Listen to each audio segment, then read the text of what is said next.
Magandang umaga po sa inyong lahat, mga kapwa ko Cagayano. At welcome po muli dito sa ating programang Cagayan Valley ngayon. Muntik ko na pang nakalimutan itong pangalan ng programa.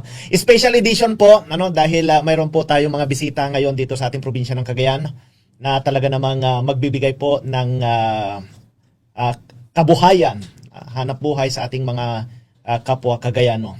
At nandito ang presidente ng Up Your Servicio. Ito ay galing pa ng Calacang, Maynila. Walang iba kundi si Sir Gerald Bautista. Good morning po. Ayan, siya po yan.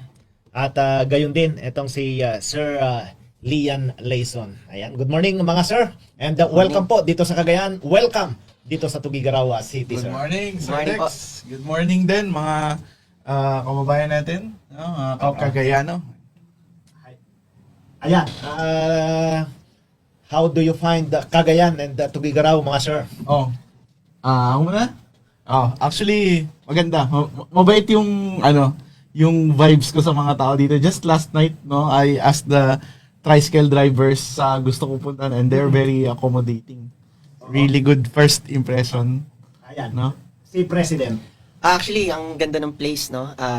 Kumbaga, makikita mo na it's really a growing community. Mm-hmm. Ang nakakatuwa, nandito po kami to, syempre, give more value to Cagayan, especially here, dito po sa Tugigaraw City and the rest po ng mga matutulungan din natin ng mga areas po.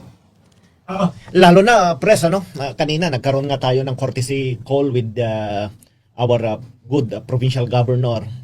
And siyempre, tulad na sinasabi ni Sir Lian, mga mababait na mga tao. At nakita naman ninyo kung gaano kabait yung ating gobernador. Very humble. Oo. Then siguro, sir, para sa kaalaman ng ating mga nanonood ngayon dito sa Capitol Information Office official Facebook page dito sa CPIO. Then can you pwede bang malaman ng kaunti background basic netong ating ipinopromote dito sa probinsya ng Cagayan at ito nga yung Up Your Servicio, AYS, at sa Sabado nga ilo-launch natin Yan. yung AYS Yes. Cagayan natin, sir. Opo. Ang AYS po, it started with an advocacy na makatulong sa mga Pilipino magkaroon ng additional earning opportunities.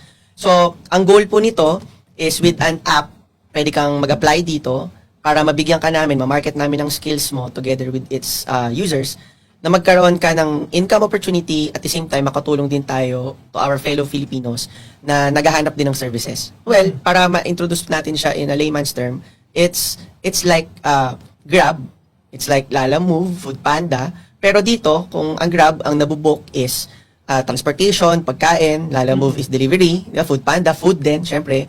Ang AYS naman is services ang mabubook po natin. Lahat ng klase ng services Yes. sa loob na kaya natin tapusin within a day or two, pwede po dito. Nandyan po yung mga aircon cleaning services, aircon repair. Nandyan din po yung ating salon services, home, particularly lahat ng pwedeng gawin sa salon, pwede namin i-home service sa inyo. Ayan. Nandyan din po yung mga massage services, housekeeping services, and actually, lahat ng available services na meron sa isang area, pwede po natin yan at pwede na natin i-book dito sa AYS. Basically, ang layunin po nito is to give the society or our community information na kung saan natin makikita yung quality services na mura or kung pwede natin sabihin na nandun din po sa tinatawag natin na quality at peak pricing. Ayun po siya. So madalit salita, sir, yung mga services na kailangan na pwedeng ipumasok dito sa ating Up Your Servicio ay anything, Anything, yes. jobs. Opo, basta legal. Ayan. Oo, legal. Pwede. Opo. Tama. Oo. So, At hindi siya kumokontra doon sa community policy. Hindi po. Yes. Ayan. Ang goal din po nito is yung mga kagaya nun, may mga services na ang hirap hanapin, di ba? May mga kababayan po tayo na kahit po simpleng plumbing, di ba? Ang problema kasi minsan, yung pananaga sa isang community. Maghahanap ka ng isang plumber or karpintero, dahil ang kakilala mo, isa lang, di ba? Pwede kang tagain na simpleng repair service, singil sa'yo, 2,515. Di ba?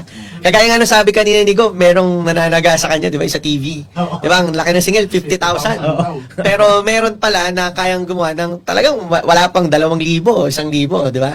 So, yun ang ina-advocacy po namin dito, na mawala yung pananaga sa mga Pilipino. Fair pricing. Yes.